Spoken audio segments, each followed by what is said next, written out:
I'm Dr. Shabnam Gul and I'm chairperson and ex-convener of harassment committee LCWU. मुझे यहाँ पे जो office में था वो इन्वेस्टिगेशन के लिए बुलाया गया कि जो स्ट्राइक हुई उसमें मेरा रोल है या नहीं, क्योंकि मेरी वीडियो जो थी वो वायरल थी। तो क्योंकि मैं गवर्नमेंट ऑफ पंजाब के अंदर काम करती हूँ और मेरा इदारा भी इसके अंदर आता है, तो उस कैपेसिटी में मैं जवाबदेह हूँ।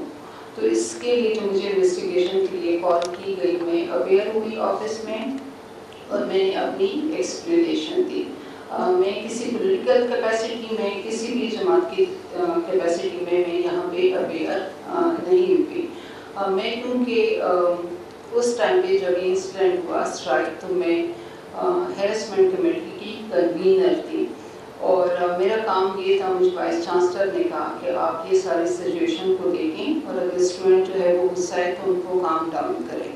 तो मेरी वीडियो जो है वो वायरल हुई, जिसमें मुझे कंसर्न ऑफिस ने बुलाया है कि आप एक्सप्लेन करें कि आप स्टूडेंट को क्यों उकसा रहे हैं। तो उसका जवाब मैंने उनको ये जमा कराया है कि मैंने स्टूडेंट को उकसाया नहीं, बल्कि मैंने उनके गुस्से को कम करने की कोशिश की कि आप किस बात के ऊपर गुस्सा हैं और अगर कोई मसला है तो एज कन्वीनर कमेटी मुझे बताएं और हम सबसे जो सीनियर हैं, जो इदारे की सरबराह है वो वाइस चांसलर हैं, आप उनके पास जाएं और बताएं कि बहुत सारे बच्चों के नॉलेज में प्रॉब्लम जो थे उनकी समझ में नहीं आ रहा था, उनके नॉलेज में नहीं था। और बहुत सारे बच्चे जो थे, क्योंकि ये बहुत सेंसिटिव इशू है जिसके ऊपर हर बच्चा फील करता है और बीइंग फीमेल अटैचमेंट फील करता है, तो बच्चे इकट्ठे हो गए और बहुत सारे बच्चे एक दूसरे की बात सुन के अपना अपना स्टेटमेंट दे रहे थे। लेकिन मैं क्योंकि कन्वीनर कमेटी को वाइस चांसलर ने नई को अपॉइंट किया है और ये अथॉरिटी वाइस चांसलर के पास है। सेकंड ये है कि उस वाक़े को जब स्ट्राइक हुई है, वाइस चांसलर ने एक और कमेटी मेंबर को जो है ये जिम्मेदारी दी है कि वो चेयर करें और हमें इन्वेस्टिगेट करके दें। तो मैं अपनी पोजीशन जो है इस convener committee at the moment मेरी नहीं है, क्योंकि मैं चेयर नहीं कर रही उस कमेटी को। लेकिन जिस वक्त ये इंसिडेंट हुआ था मैं उस वक्त कन्वीनर कमेटी थी, तो मैंने अपनी पोजीशन जो है वो मैडम सीएम को एक्सप्लेन की है कि मैं किसी स्ट्राइक का हिस्सा नहीं थी, ना मैंने स्टूडेंट को इस बात पे उकसाया, बल्कि मैंने सिचुएशन को कंट्रोल किए थे। और आप क्या समझती हैं कि आपने जो मुझे अपना एनालिसिस दिया था वो भी आप बता दें सर? क्या आप क्या समझती हैं कि बच्चों को अगर इशू का पता नहीं था तो फिर क्या हुआ? आपने मुझे जो स्टेटमेंट दिया वो इधर भी आप बता दें प्लीज़। जी, जब ये सडन अरप्ट हुआ था स्ट्राइक जो थी, और मेरे नॉलेज में नहीं थी बट मेरे वाइस चांसलर के नॉलेज में थी, और मेरी वाइस चांसलर ने मुझे कॉल करके कहा कि आप पहुँचे और स्टूडेंट को कंट्रोल करें। लेकिन सिचुएशन ऐसी थी कि उनको आप कंट्रोल भी करते तो कंट्रोल नहीं हो सकता था, क्योंकि वो एक मॉब था।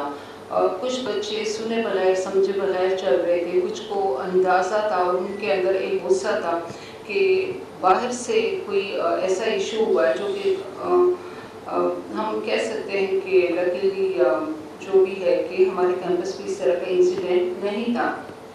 लेकिन बच्चों ने सुना तो उनको कहा गया कि आप लोग स्ट्राइक जो है वो करें।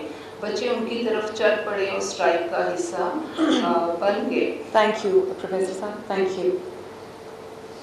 जो बात मैं करना चाह रही हूँ वो ये है कि अपनी डूबती हुई मरती हुई सियासत को रिवाइव करने के लिए कि आपकी सारे जो आप केपीके से हमलावर हुए हैं पंजाब के ऊपर, जो आपने मुल्क में अनरेस्ट पैदा करने की कोशिश की है, जो आपने मुल्क में घेराव जलाओ करने की साजिश की है, मैं सबसे पहले आवाम की शुक्रगुजार हूँ। पंजाब ने किसी भी कॉल पे उनको रिस्पॉन्ड नहीं किया।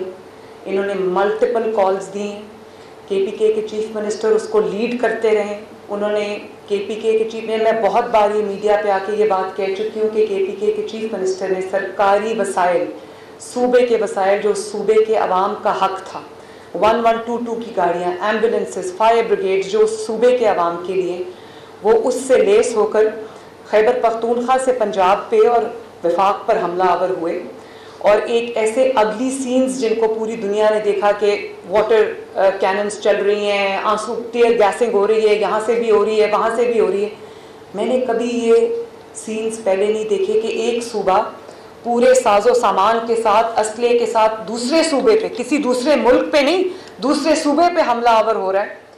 तो अल्लाह ताला का शुक्र है कि उनको नाकामी का सामना करना पड़ा। और वो ये SCO जो हो रही है, ऐसे मौके पे वो इस चीज़ को हाईलाइट करना चाहते थे, मुल्क के हालात ख़राब करना चाहते थे। मैं मान ही नहीं सकती कि कोई सच्चा पाकिस्तानी हो, इस मुल्क से प्यार करने वाला मुहिब्बे वतन पाकिस्तानी हो और वो ये करे, वो चाहे उसका ताल्लुक़ किसी भी जमात से हो, जब वो मुल्क को ऊपर जाता देखता है, जब वो मुल्क की इकॉनमी बेहतर होते देखता है, जब वो अपने अवाम के हालात बेहतर होते देखता है, तो वो कहता है मैं थोड़ी देर इंतज़ार कर लूँ, पॉलिटिक्स कैन वेट, सियासत इंतज़ार कर सकती है, लेकिन मैं मुल्क की तरक्की के रास्ते में नहीं आऊँगा। मैं मुल्क की तरक्की के जो उसको ब्लॉक करने के लिए मैं सामने नहीं आऊँगा। I am sorry, I have to say that. ये लोग मुल्क दुश्मन भी हैं, लेकिन मुल्क दुश्मनी तो अब इनकी पहचानी गई है। मैं इनको दहशतगर्द जमात किसी वजह से कहती हूँ, किसी वजह के बगैर नहीं कहती। लेकिन अब जिस बच्ची का नाम लेकर उन्होंने ये पूरी एक स्पार्क करने की कोशिश की है अनरेस्ट, उस बच्ची की जो नुकसान हुआ है, उसके माँ बाप का जो नुकसान हुआ है, उसके घर वालों का जो नुकसान हुआ है, उनकी रेपुटेशन का जो नुकसान हुआ है, उसकी भरपाई कौन करेगा? और ये इमरान खान साहब की जो एक हमशीरा मोहतरमा है, ज़रा उनकी भी बात सुन लीजिए, ज़रा लगाएं, वो भी सुन लें। मुझे अपने कानों पे यकीन नहीं आया, आंखों पे यकीन नहीं आया जब मैंने ये ARY